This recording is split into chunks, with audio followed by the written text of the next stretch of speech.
parle aujourd'hui de la souveraineté en matière spatiale. La souveraineté, c'est un mot extrêmement flexible. Ça peut dire ce qu'on veut que ça dise. Si on est en Ukraine aujourd'hui, les cargaisons de blé en route dans les navires russes, ça c'est une question souveraine.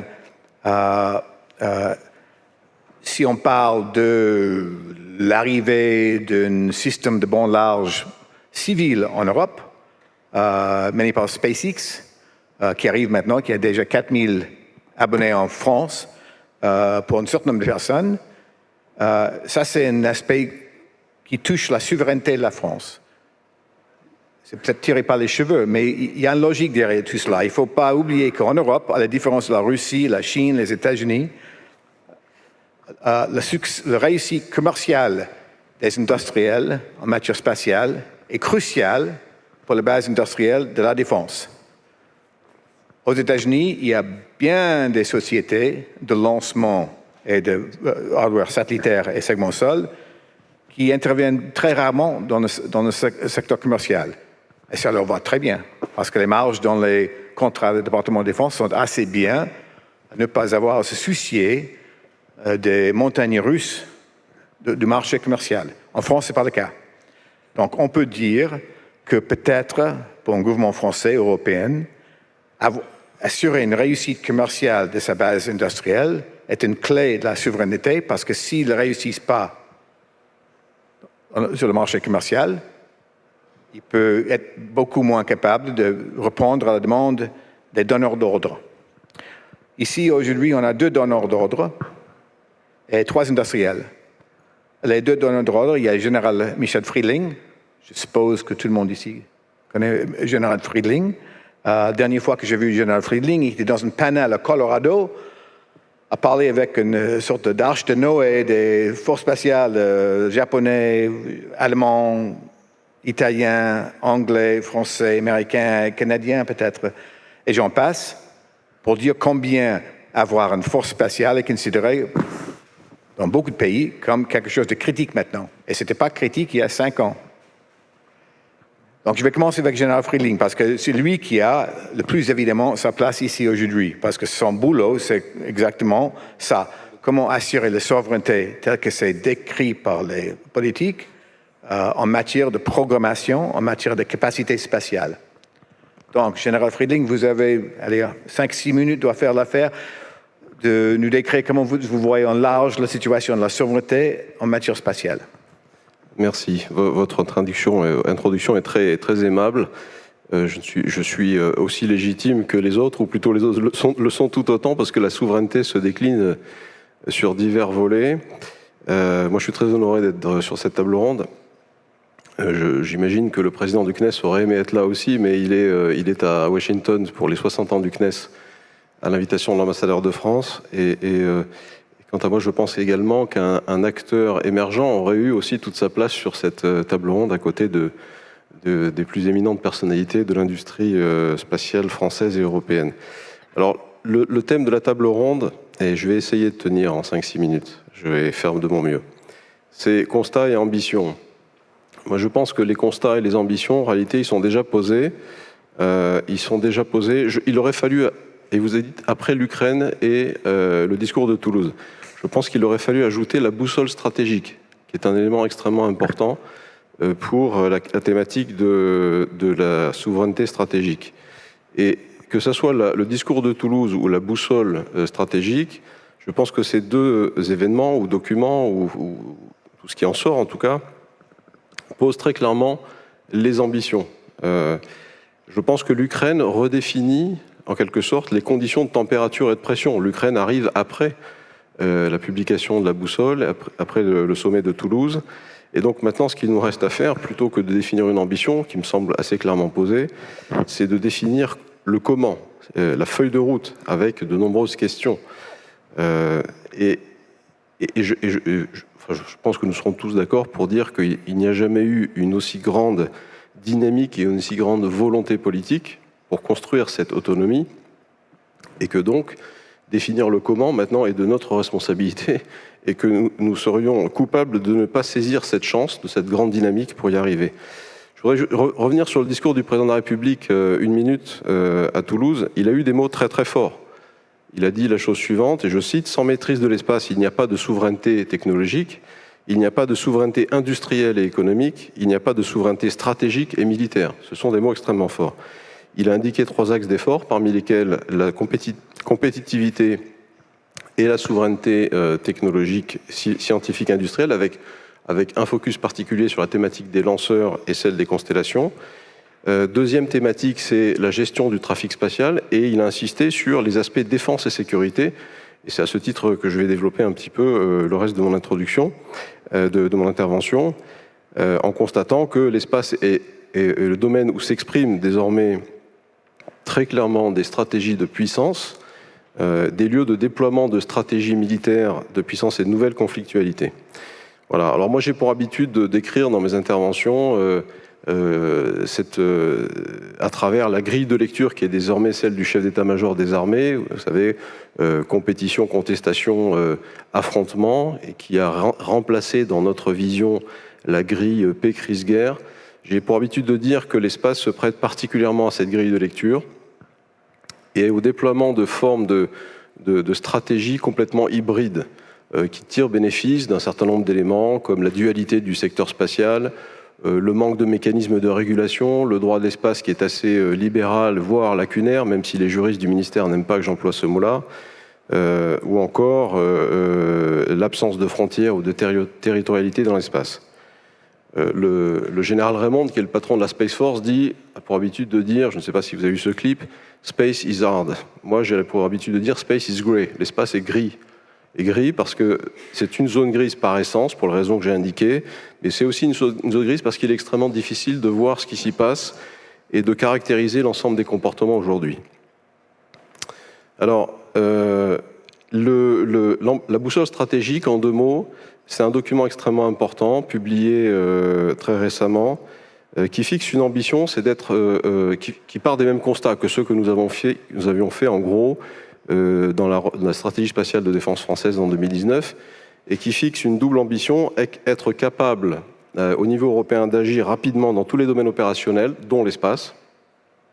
Donc ça n'est pas, je précise que la boussole stratégique n'est pas un document consacré à l'espace, mais il y a un aspect espace extrêmement important, et à être préparé à un environnement spatial plus compétitif et plus contesté, avec de nombreuses pistes, d'ailleurs, qui pourraient répondre, si on les détaillait, en partie à la problématique de cette table ronde, que je ne vais pas détailler, et qui fixe un objectif, c'est l'élaboration d'une stratégie spatiale de sécurité et de défense de l'Union, très rapidement, pour permettre une compréhension commune des enjeux, des risques et des menaces dans l'espace, pour développer des réponses appropriées à ces enjeux, renforcer la résilience des infrastructures spatiales européennes, en incluant dans cette stratégie des dimensions à la fois politiques, opérationnelles, diplomatiques et aussi de gouvernance. Donc c'est un travail qui est en cours maintenant, avec un tempo qui est assez ambitieux, puisque la parution devrait intervenir fin 2022 ou plus tard 2023. Un mot sur l'Ukraine. Moi je pense que l'Ukraine a démontré, si besoin était, que la conflictualité sur Terre, non seulement s'étendait à l'espace, mais ça on le savait, mais enfin ça nous l'a démontré, et que ça s'y étendait dès les premières heures du conflit, voire même juste avant le début du conflit. On a eu... Je pense qu'il faut, si on remonte un peu dans le temps, le message stratégique envoyé par le tir Azat russe de novembre 2021 était pour moi extrêmement fort. Novembre 2021, c'est 2 mois et demi avant le début de l'intervention russe. Et quand on décortique la doctrine russe, on sait que lorsqu'il y a des signaux forts envoyés comme cela, il y a derrière quelque chose qui va se passer.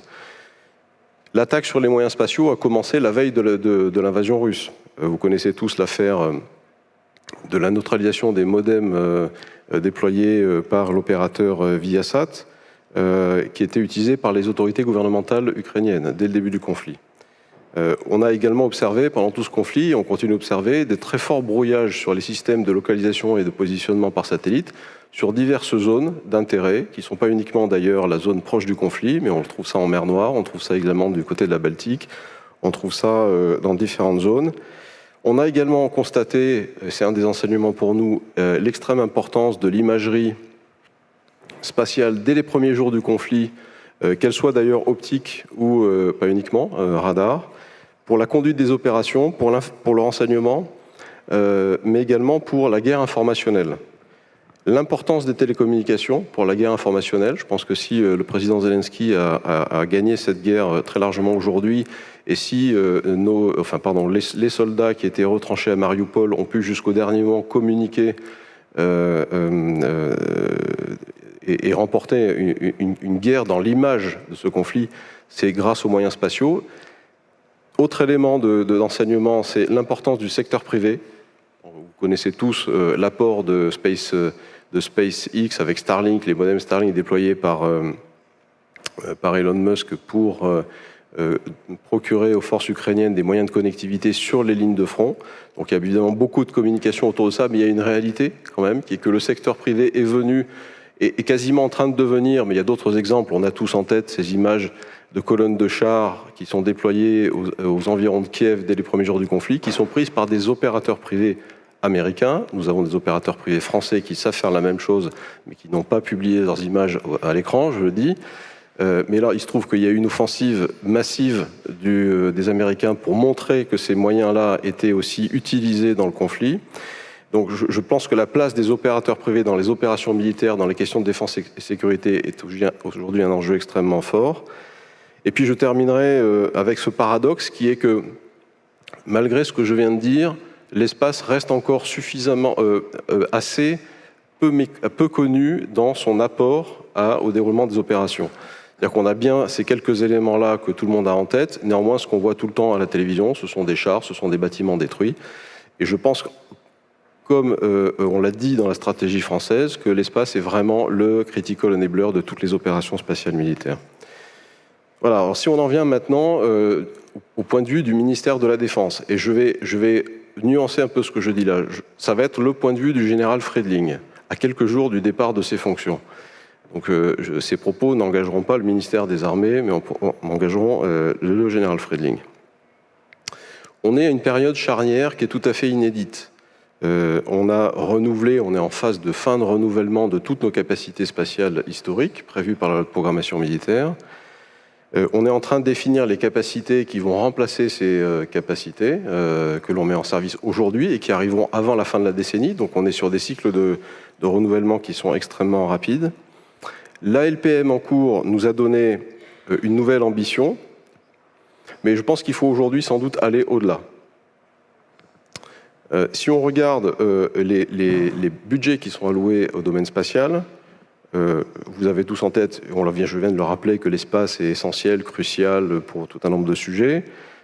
L'espace est le 5e domaine d'engagement après la Terre, la mer, l'air, le cyber. L'espace est une priorité ministérielle, mais la part en pourcentage des budgets alloués aux programmes spatiaux est extrêmement faible dans la mission défense. Quelques exemples, dans la loi de finances 2022, c'est moins de 4% du programme 146 et 144, donc équipement et études, et c'est moins de 1% du programme 178, c'est-à-dire achat de services spatiaux. Donc je pense que là, on a quand même peut-être des questions à se poser. Ensuite, on a affaire à un certain nombre de fragilités. Les capacités qui ont été recensées dans la loi de programmation en cours, pour la génération d'après, ne sont sans doute pas toutes financées. Donc il va falloir, dans les travaux qui arrivent, là aussi, remettre l'ouvrage sur le métier. Ça concerne non seulement le programme à effet majeur ARES, avec le C4OS, qui est un enjeu extrêmement fort, le programme Égide, le remplacement du système grave. Ensuite, nous avons eu, pendant cette LPM, un décalage d'un an de à peu près tous les programmes spatiaux, Iris, Céleste, Syracuse 4C, qui viennent, à la fin de la décennie, remplacer les systèmes qui ont été mis en service ces 2 ou 3 dernières années. Donc là aussi, je crois qu'on a un enjeu, compte tenu du taux de renouvellement extrêmement fort, qui est très différent de celui des capacités traditionnelles. Et au-delà de ça, je terminerai par ça, 6 sujets méritent d'être instruits collectivement. Les applications défense de la constellation de connectivité. Je pense que là, on a encore un gros travail à faire pour définir comment cette constellation va pouvoir répondre à des besoins de défense, notamment pour des questions de résilience. Une capacité de haute revisite permanente et multisource, que ce soit dans l'optique, mais aussi dans le radar, dans les radiofréquences, dans le multispectral, l'hyperspectral. Je pense qu'il faut se reposer la question de la capacité d'alerte avancée, qui prend une nouvelle dimension compte tenu de l'arrivée des armes hyper véloces, qui constitue sans doute un game changer. Et enfin, les applications militaires spatiales des lasers, à la fois dans les communications intersatellites, mais également dans les armes antisatellites. Et puis dernier point, les lancements réactifs. Sujet qui n'est pas nouveau, mais sur lequel sans doute il faudra faire un effort. Voilà, et je termine. Encore une fois, les constats et les ambitions ont été posés, je pense, par le président, par la boussole stratégique. Je pense qu'il faut maintenant définir une feuille de route. Si on veut aller plus loin par rapport à ce que j'ai indiqué, je pense qu'il faut aussi continuer à trouver tous les moyens de préserver et accroître l'agilité dans le développement capacitaire pour le ministère des Armées. Ça me paraît essentiel. Le président, dans son discours, a parlé de ce modèle américain dont nous devrions nous inspirer, combinant acteurs industriels, étatiques, centres de recherche et acteurs privés pour fabriquer ou développer des acteurs extrêmement puissants et très agiles. Je pense aussi, de mon côté, que les processus de développement capacitaire du ministère des Armées ne sont pas aujourd'hui adaptés au développement pour le spatial, compte tenu des cycles de renouvellement qui sont beaucoup plus courts que les cycles de renouvellement d'un char, d'un avion ou d'un bateau. Voilà. Et tout ceci, écoutez, ce sont des pistes que je livre au débat pour atteindre cette souveraineté stratégique. Beaucoup de pistes et beaucoup de questions qui sont suivies. Par exemple, quel pourcentage de ce que vous venez de décrire comme ambition peut être partagé avec d'autres pays en Europe, partagé avec les États-Unis, le Canada. La France ne peut pas tout faire. 4% maintenant du budget équipement, mais il y a 5 ans, c'était combien à peu près? Je pense qu'on était dans les mêmes ratios. Oui, donc oui. C'est stable. Deux questions. Vous avez évoqué le problème des segments sol de Viasat. Ce n'était pas le satellite Viasat, mais segments sol qui étaient brouillés par les Russes au début de la guerre, fin février. Mais est-ce que vous ne trouvez pas ça curieux que les Russes n'ont pas cru bon de faire la même chose avec Inmarsat, dont les téléphones portables sont utilisés par les Russes et les Ukrainiens, y compris les forces militaires. Iridium, pareil. Il continue à fonctionner. Et la capacité des Ukrainiens de réparer ce qui était cassé pour rendre jusqu'au fin fond de Mariupol, cette usine, la capacité de transmettre, ça ne vous surprend pas? Les terminaux qui ont été visés étaient des terminaux qui ont été laissés par une mission de l'OSCE qui était venue en Ukraine quelque temps auparavant et qui ont été laissés aux autorités gouvernementales ukrainiennes. Et je pense qu'ils ont été visés d'une part parce que leur existence était connue, mais d'autre part parce que sans doute le système était plus vulnérable. Quand vous voulez attaquer un système électronique par des actions cyber, vous devez trouver des failles et des portes d'entrée. Donc il semblerait que sur ce système-là, il y avait des portes d'entrée et des failles qui ont été exploitées par la Russie. Et une dernière, sur les services GNSS, de navigation, positionnement, qui étaient brouillés par endroits, est-ce qu'on a trouvé la source? La source était au sol? La source était où?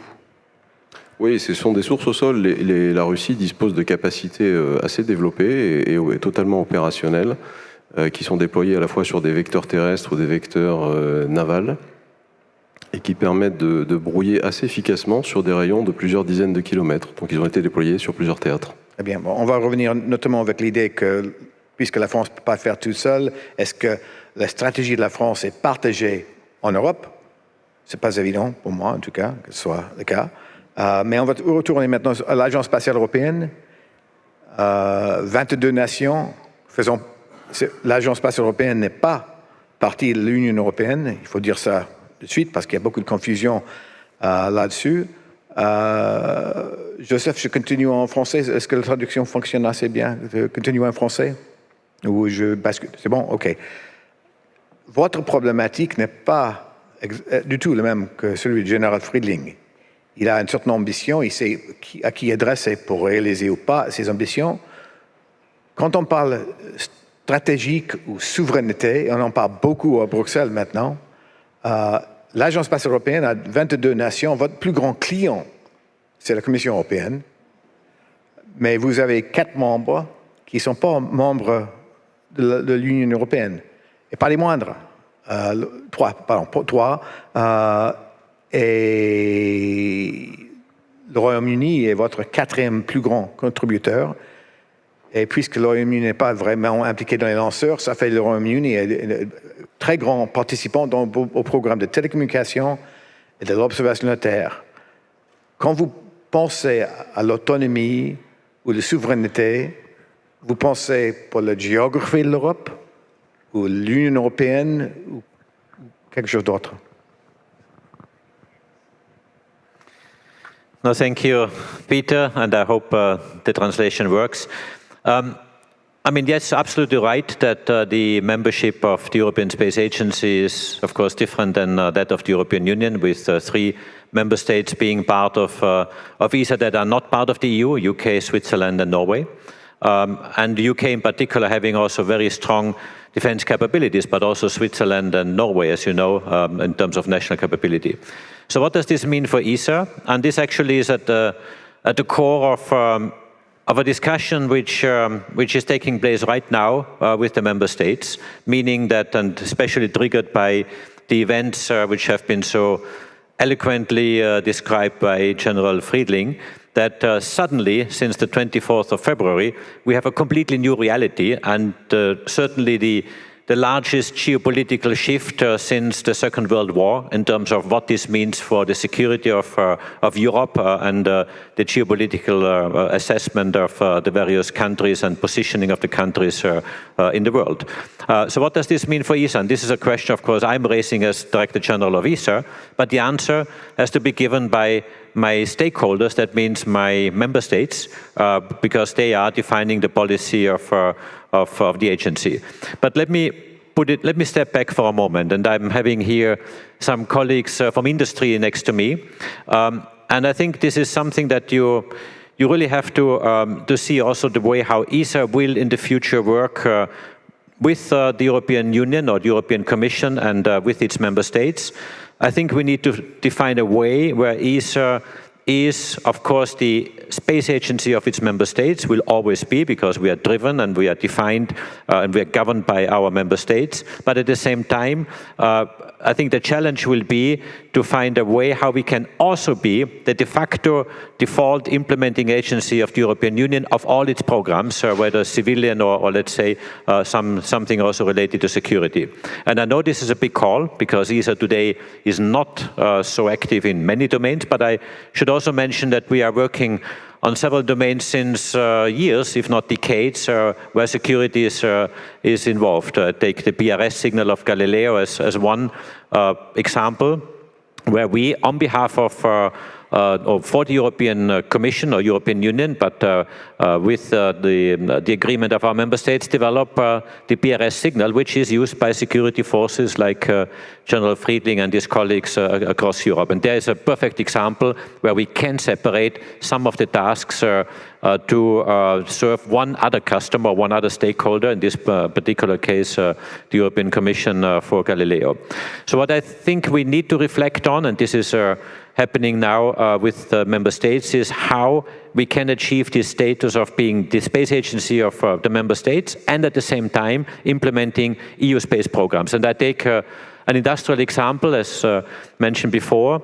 If a security player, the Ministry of Defense or some security player comes to industry and asks one of you to develop some kind of security capability, there will be some boundary conditions attached to it. It has to be certain technology, certain people can be involved, some others maybe not, some industry should be involved or should not be involved. So there will be a set of criteria which you would receive from a customer or potential customer, and you would negotiate and say, look, I can do it because I share maybe 80% of my development with the other part, the civilian part, which is the platform, the antenna, and many other things. But there's 20% which are delicate and which are the ones that are restricted and deserve a special treatment through maybe a building with high walls around and only certain people get access to it, and with all the confidentiality and security measures attached to it.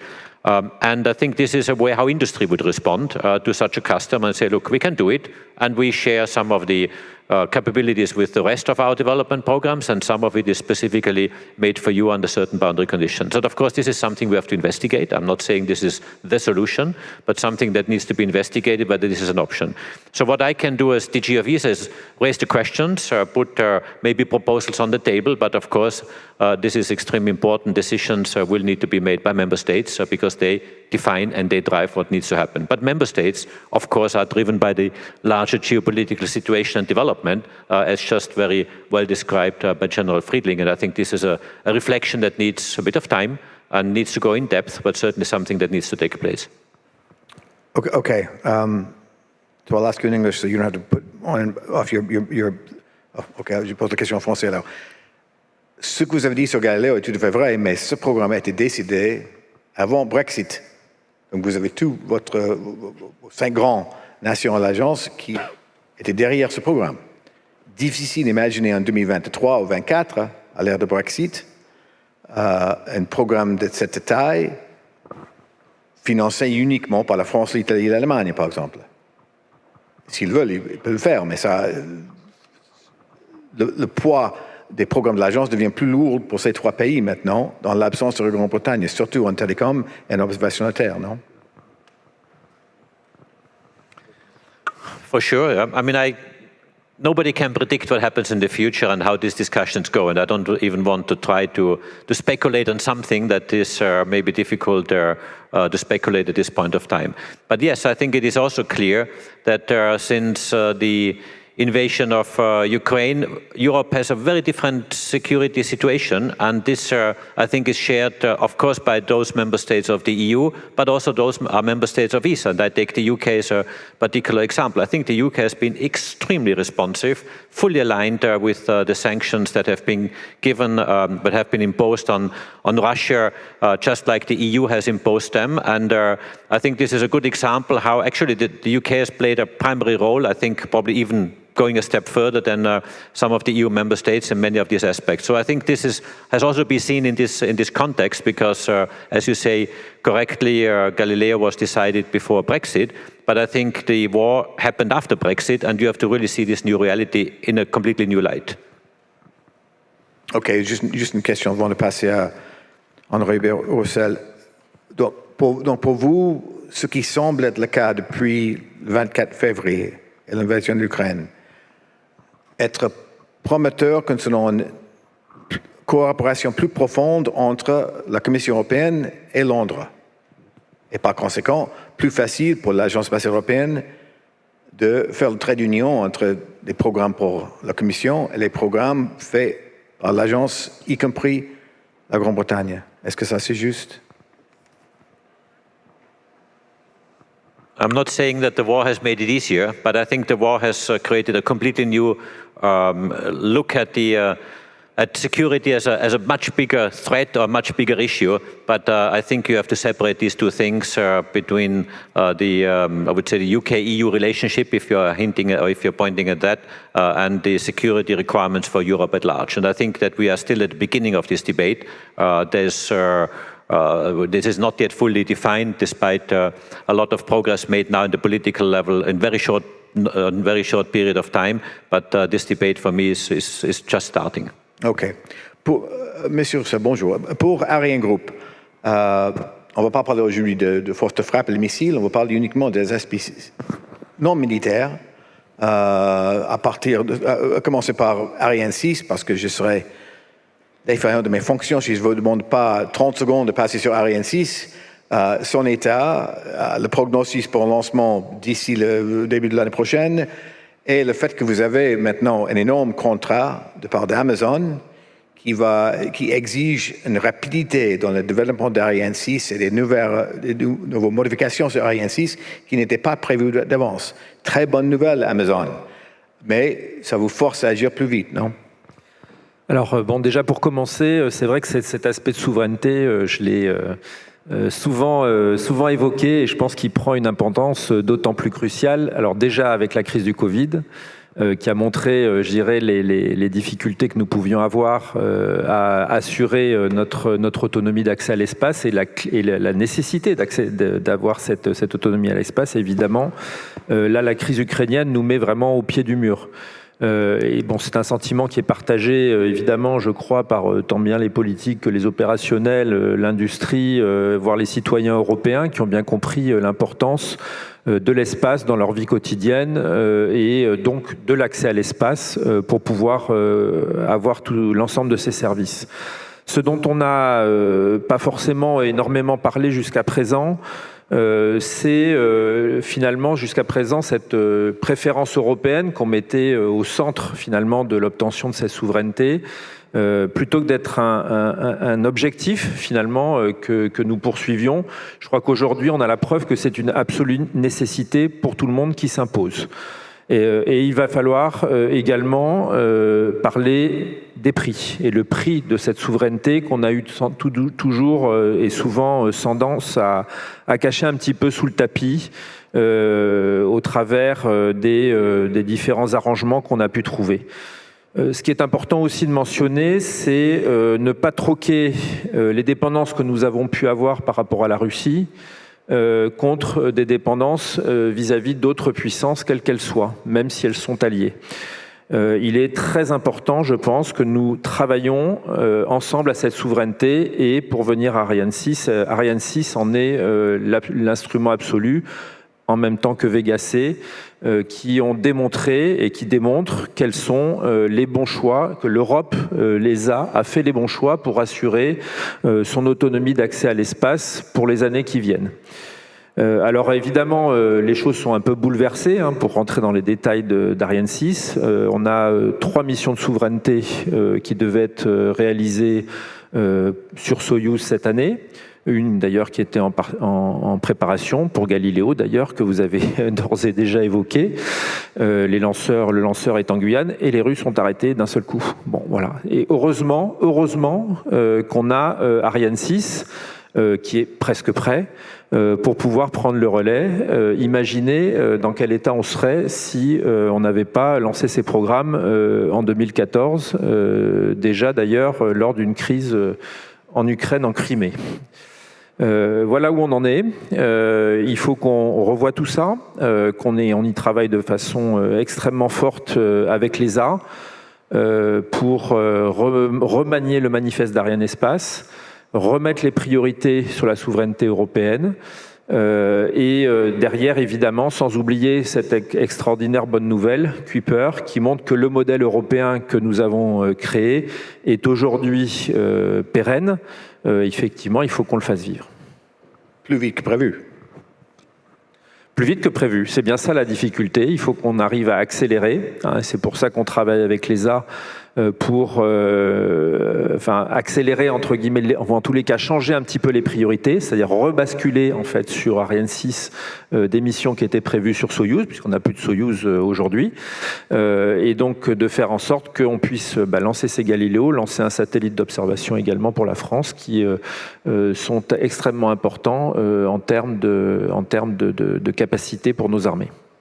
Comment vous évaluez la dépendance d'Ariane Group, notamment Ariane 6, aux technologies américaines, par exemple?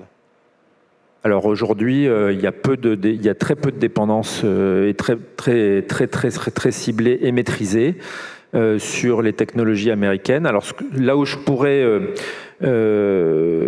avancer un petit peu plus loin et étendre le débat au-delà des lanceurs, c'est que depuis la souveraineté de l'accès à l'espace, c'est pas seulement d'avoir un lanceur, c'est pas seulement d'avoir une base spatiale, c'est de plus en plus également avoir une supervision, une connaissance du trafic spatial. Ça a d'ailleurs été mentionné par le général Friedling.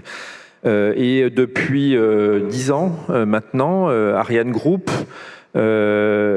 face à cette dépendance américaine extrêmement claire, alors d'ailleurs pas seulement américaine, puisque les catalogues d'objets spatiaux sont également publiés, ou en tous les cas partiellement, par d'autres grandes nations, comme par exemple les Russes.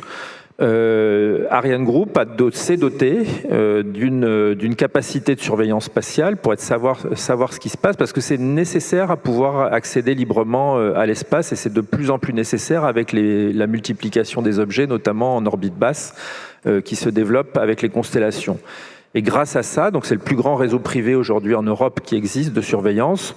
On a la chance et l'honneur de pouvoir servir le commandement de l'espace, qui nous régulièrement, achète nos services et a signé un contrat pluriannuel avec nous. On est également au cœur de ce débat au travers de l'EIDP, le fonds préliminaire de défense européen, et qui va être prolongé dans le fonds européen de défense, pour être capable de doter l'Europe de cette capacité autonome et souveraine, qui n'empêche pas de continuer évidemment à coopérer et se confronter avec les Américains. Okay, bon. si le temps, on note qu'ils n'ont pas rajouté les 10 minutes manquantes, mais bon, on verra. Avant de passer à TAS et Airbus, je voulais poser des questions générales sur votre programme GeoTracker, ça que vous parlez ici. Le réseau de stations au sol qui surveille ce qui se passe en orbite géostationnaire principalement. Tout comme GRAVE, qui appartient au ministère de la Défense, surveille ce qui se passe en LEO, en orbite basse. Aux États-Unis, le réseau de surveillance de l'espace, assez élaboré depuis une quarantaine d'années, maintenant est en train de passer plus ou moins des mains militaires aux mains civiles, du département de la commerce. Pourquoi? Parce que les militaires ont marre de passer 95% de leur temps à faire le travail des civils. Parce que la plupart de ceux qui vont en Europe, en orbite, c'est des biens civils, commerciaux. En tout cas, pas militaires et pas américains. Est-ce qu'en Europe, c'est la même idée que ça doit faire plutôt partie de partie civique, non militaire ou militaire? Je vais peut-être laisser le général Friedlich répondre à ma place, mais aujourd'hui, clairement, l'orientation... Non, très vite, oui, vous mettez le doigt sur une question extrêmement importante, et nous avons un dialogue très fréquent, très régulier, très structuré avec le CNES, ministère des Armées avec le CNES, pour définir quelle serait la ligne de partage entre les responsabilités du CNES, mais parce qu'aujourd'hui en France c'est le CNES qui est tête de chaîne pour ces missions-là, et du commandement de l'espace. Et en fait on voit très bien qu'il y a effectivement des besoins militaires qui sont spécifiques, pour lesquels il faut que le commandement de l'espace ait une certaine forme d'autonomie, de capteurs, d'algorithmes, de moyens, de ressources. Et puis de l'autre côté, il y a une mission à des fins civiles, d'anti-collision, qui n'est pas du ressort du ministère des Armées. Et donc ce partage est en train de s'établir par une discussion que nous avons avec le CNES. Le CNES qui a déjà une double casquette, double tutelle, militaire et civile, donc. Oui, ben ça fait partie des missions de la dualité, enfin du principe de dualité du spatial français depuis les débuts. Tout à fait. Mais est-ce que ça veut dire qu'on va voir une non-militarisation d'un programme SST, SDA en Europe? Ou est-ce que ça va être dans Gironde? Là, je ne sais pas répondre à la question. On verra comment les choses vont se structurer. Vous avez un avis? Mon avis, je vous l'ai donné, c'est qu'il y a des besoins militaires pour lesquels il faut des ressources particulières, et ensuite il faut des ressources et des moyens particuliers pour des besoins civils qui ne sont pas les besoins des militaires. Ça ne veut pas dire qu'il n'y a pas un recoupement quelque part en termes de ressources, de moyens, de capteurs, de moyens de calcul, etc., mais de compétences. Okay. Mais tout ça doit se structurer. Okay. Il y a d'ailleurs une deuxième question qui est la question du patrimonial ou de l'achat de services, hein, qui aussi fait partie de ces questions-là, et que le commandement de l'espace agit de façon extrêmement pragmatique en confiant à deux industriels, dont Ariane Group, des contrats de service, oui. Mais le réseau appartenant étant opéré par un opérateur privé. Oui. Et malheureusement, le caravane passe et on va passer à autre sujet parce que là, vous voyez ce qu'on me donne comme temps. Jean-Marc Nasr, Airbus Space, quand vous pensez aspect souverain, stratégique, je suppose, vous me direz, votre première pensée, je fais ce que me demandent mes clients, okay? Ce qui est normal. Mais c'est aussi vrai que pour Airbus, comme pour TAS, comme pour OHP, parfois vos clients demandent des choses qui, par la suite, ne sont pas au goût de votre gouvernement. Je pense à l'Europe maintenant, ou à Bruxelles, on ne voit pas d'un très bon œil le fait qu'Airbus est maître d'œuvre de OneWeb. Et si vous laissez continuer comme ça, ils n'ont pas le choix. Ils ne veulent pas de OneWeb dans un aspect souverain pour l'Union européenne. Pareil pour Thales Alenia Space, qui est le maître d'œuvre pour le programme de Telesat qui s'appelle Lightspeed, constellation orbite basse pour la communication en bande-bande. Est-ce que ce genre de frottement pour ces deux programmes précis se généralise maintenant, si on va parler plus souvent à l'Agence spatiale européenne et à Bruxelles de la souveraineté? Je crois que la question ne se pose pas exactement à ces termes. OneWeb, c'est une constellation commerciale, ce n'est pas une constellation souveraine. Elle a été conçue comme une constellation commerciale, elle va servir des besoins commerciaux. Elle peut bien sûr servir des besoins gouvernementaux, mais la question de la souveraineté, ce n'est pas celle-là. La question de la souveraineté, pour moi en tant que citoyen européen et industrie européenne, c'est de pouvoir voir ce que je veux quand je veux, de pouvoir naviguer et localiser quand je veux, et de pouvoir connecter, y compris à très faible latence, quand je veux, en tant que citoyen européen, industrie européenne. C'est ça la difficulté de la souveraineté aujourd'hui. Et on s'est rendu compte très rapidement que même si on croyait qu'on était souverain sur tout, je crois qu'on est souverain complètement sur l'observation de la Terre. On est souverain, on sait faire des satellites d'observation extrêmement puissants, extrêmement performants, sans dépendre de qui que ce soit. Aujourd'hui, c'est le cas.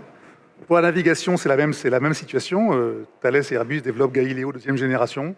Nous développons EGNOS V3, qui est un moyen absolument souverain de navigation aérienne que personne d'autre peut nous prendre. Là où on a une faiblesse aujourd'hui, c'est sur la communication à faible latence pour les besoins souverains et les besoins gouvernementaux. Et là, on est aujourd'hui, l'Europe est dépendante. Elle est dépendante d'opérateurs commerciaux qui ont des attaches qui peuvent être éventuellement non européennes. Elle est dépendante aussi d'avoir un moyen qui lui est propre pour pouvoir l'impliquer et l'implémenter quand le besoin se fait sentir. Donc il y a des technologies clés qui sont derrière tout ça et qui permettent d'avoir cette souveraineté et que nous devons, l'industrie, développer ensemble. Je vais vous donner un exemple qui ne parle peut-être à personne, mais les soupapes haute pression. Cette soupape, c'est vraiment pas grand-chose. Il n'y a pas de voyage interplanétaire sans soupape à haute pression. Aujourd'hui, l'Europe n'a pas cette technologie. Donc aujourd'hui, on l'a fait développer chez Ariane Group parce qu'on a besoin de ça pour aller sur Mars. On a une mission pour aller sur Mars. On l'a pas. Je pense aussi au nitrure de gallium qui permettra de faire des ASIC à très très haute performance optique qui permettront de faire des missions extrêmement ambitieuses pour l'espace. Notre marché est un marché extrêmement étroit, tout petit. Quand on compare l'espace par rapport au marché ouvert, on ne représente presque rien. Et pourtant, la souveraineté, c'est ça. Alors avoir en Europe ces technologies maîtrisées, c'est absolument clé. Les propulseurs, on en a parlé. Le 25 février matin, moi je me suis réveillé sans propulseur russe pour mes satellites. Il a fallu trouver une autre solution. Heureusement que nous avions commencé assez tôt à les développer. Donc tout ça fait qu'on a besoin d'anticiper ces besoins-là.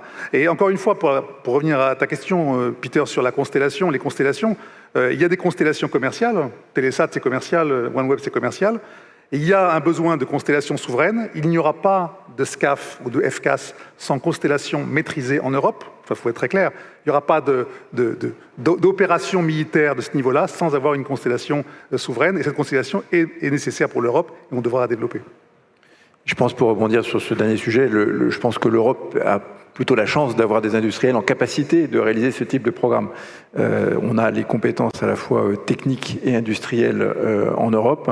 La preuve, c'est qu'on est sélectionné par effectivement des donneurs d'ordre internationaux et on est au meilleur niveau. Donc je pense que c'est plutôt une chance lorsqu'on regarde effectivement le type de cahier des charges vers lequel s'oriente la constellation européenne. Ça ressemble un petit peu à ce qu'on fait par exemple dans le cadre de Lightspeed. Je pense que si je peux peut-être enchaîner sur le sujet de la souveraineté, revenir un peu sur les trois axes de la souveraineté capacitaire qui a été largement élaborée par Michel Frieding, la partie industrielle et puis la préparation du futur. Sur la souveraineté capacitaire, je pense qu'il faut quand même effectivement revenir sur ce conflit ukrainien qui a quand même une caractéristique un petit peu nouvelle sur le sol européen, c'est que c'est un conflit qui est à la fois symétrique et à haute intensité. Ce qu'on n'avait pas vu évidemment sur le continent européen depuis bien longtemps et qui justifie finalement un certain nombre de choix de programmes parce que d'une certaine manière, quand on revient à 5-10 ans, tout le monde était plus ou moins en train de dire mais finalement nos systèmes militaires sont complètement surdimensionnés par rapport au conflit asymétrique dans lequel les armées européennes sont engagées sur les théâtres extérieurs. Finalement, on s'aperçoit qu'avoir un système de navigation je dirais de premier niveau et pour le coup Galileo avec son signal PRS est au meilleur niveau mondial, même au-dessus du niveau du GPS américain. Avoir des systèmes de communication ultra sécurisés, ultra résilients, c'était évidemment un overkill dans le cadre de conflits asymétriques contre des terroristes dans le Sahel. Ça ne l'est plus dans un contexte comme celui que l'on vit actuellement. Et de la même façon, les systèmes d'observation très précis que l'on a aujourd'hui, que ce soit dans le domaine optique ou radar, avec des programmes comme CSO ou Cosmos SkyMed, bien finalement, ça s'avère être particulièrement utile. Et ça, on le doit à quoi? On le doit à une base industrielle de technologie de défense qui est très forte, hein, et on le doit à, je pense, des primes qui sont au meilleur niveau mondial et qui sont en capacité de réaliser ces systèmes très, très performants. Donc je pense qu'il faut quand même revenir là-dessus, c'est un point très important et c'est ça qui quand même permet d'assurer la souveraineté. Alors, la souveraineté, pour l'assurer, il faut aussi effectivement regarder l'aspect industriel associé et assurer une pérennité industrielle. Et pour ça, il faut effectivement regarder à la fois je dirais les compétences, le maintien des compétences, que ce soit des compétences au niveau des primes, donc les compétences système, mais aussi sous-système, équipement, technologie, avec en particulier les composants électroniques et puis un certain nombre de matériaux. Jean-Marc a donné des exemples sur lesquels il faut regarder, je dirais de manière très exhaustive, ce que sont nos dépendances potentielles pour les réduire au maximum. Et donc pour assurer ça, il faut soutenir cette supply chain, et il faut des grands programmes qui permettent de maintenir la compétence de ces différents éléments de la chaîne de valeur au meilleur niveau mondial.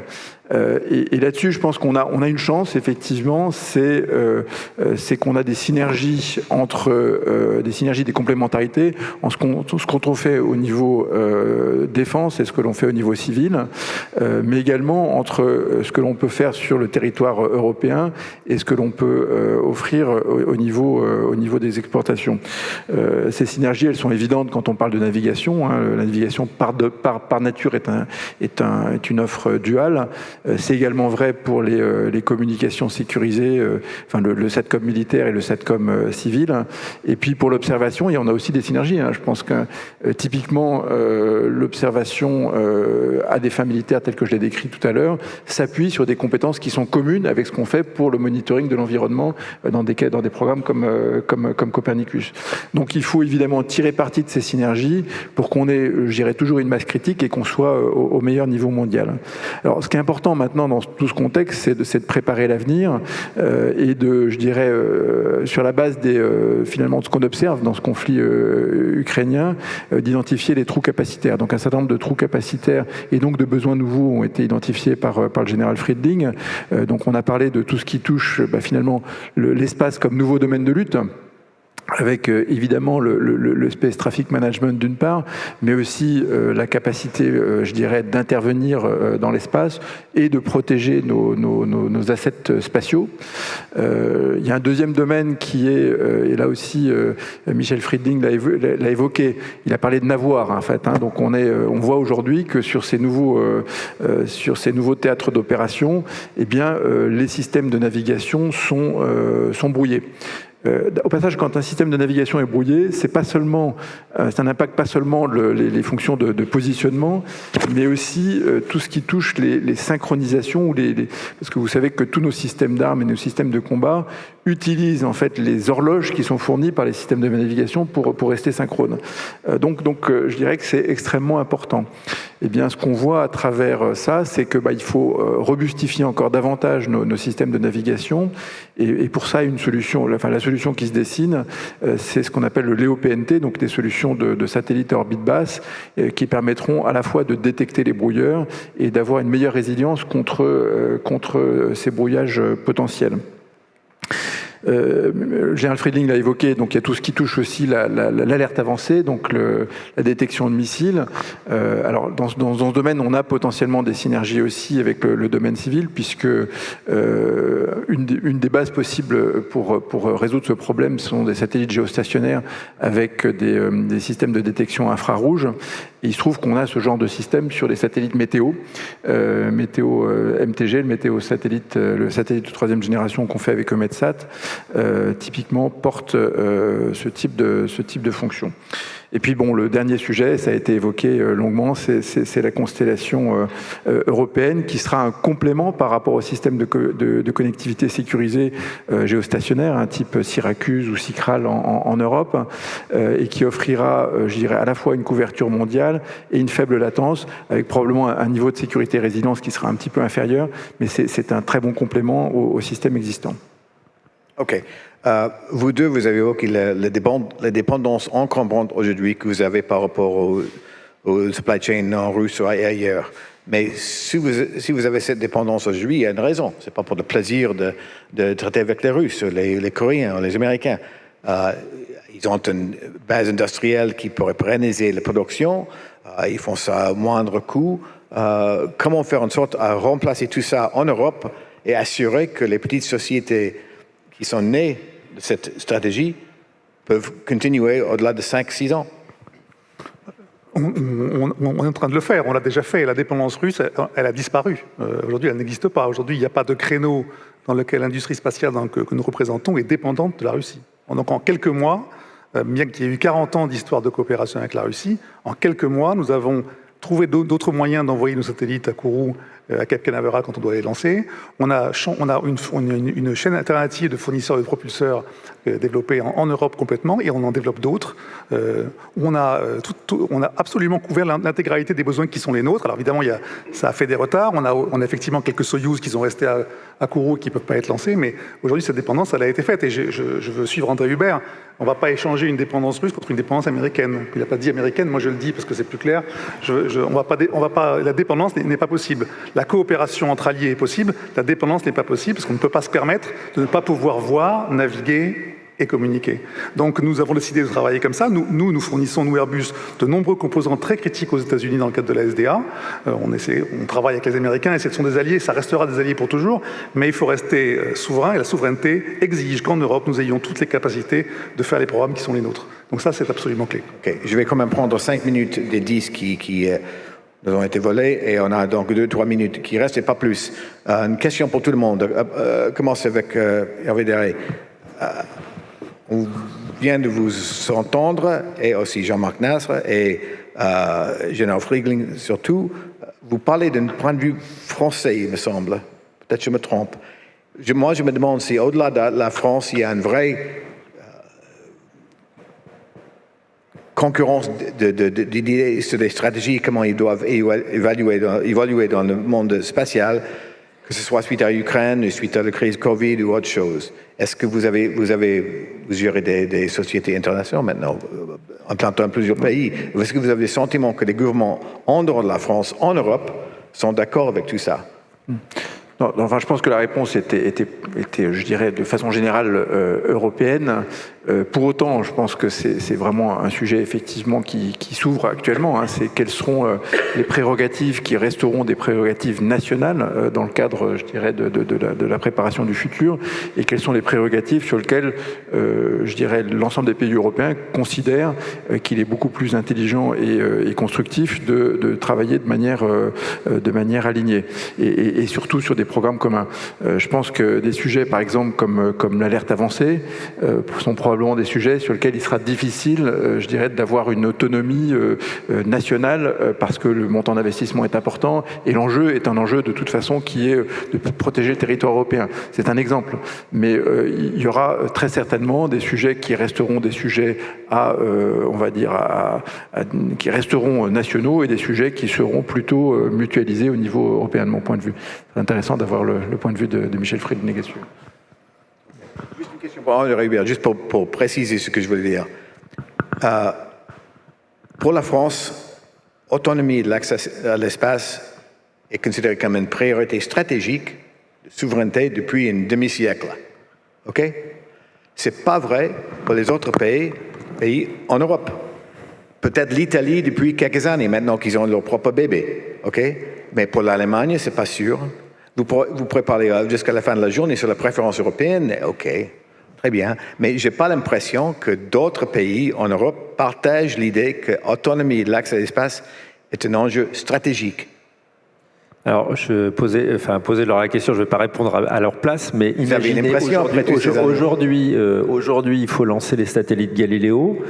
Alors déjà, on va être en retard parce que l'Ariane 6 n'allait pas prête et que c'était prévu de les lancer le mois dernier d'ailleurs avec des Soyouz. Est-ce qu'il y a un pays européen qui peut imaginer que sans Ariane 6 et sans Vega C, on va pouvoir affronter l'avenir et accéder à l'espace pour l'ensemble de nos satellites, en tous les cas ceux qui doivent être lancés depuis le sol européen, sans cette souveraineté d'accès à l'espace? Je pense qu'il n'y en a pas un seul. Voilà. OK, mais dans quelques semaines, on va voir en Californie le lancement du programme de radar de l'armée allemande lancé par SpaceX, de lancement de 3 satellites. Parce qu'il n'a pas pu faire autrement, malheureusement. pu faire autrement. Ok. Mais là, je reviens, je dirais, au prix de l'accès à l'espace.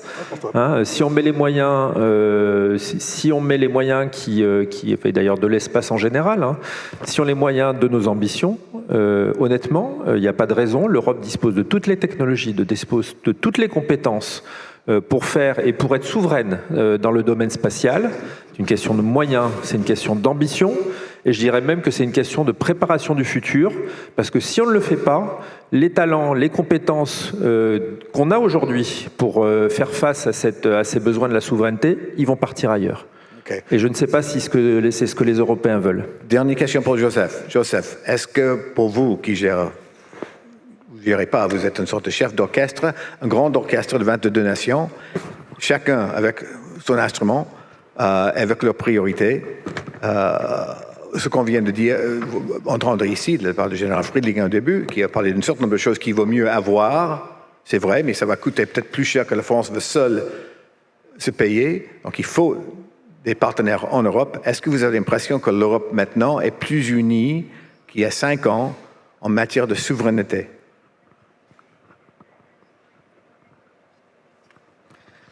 I think that Europe is more united, and that we have seen this very clear and very quickly after the invasion in Ukraine by Russia.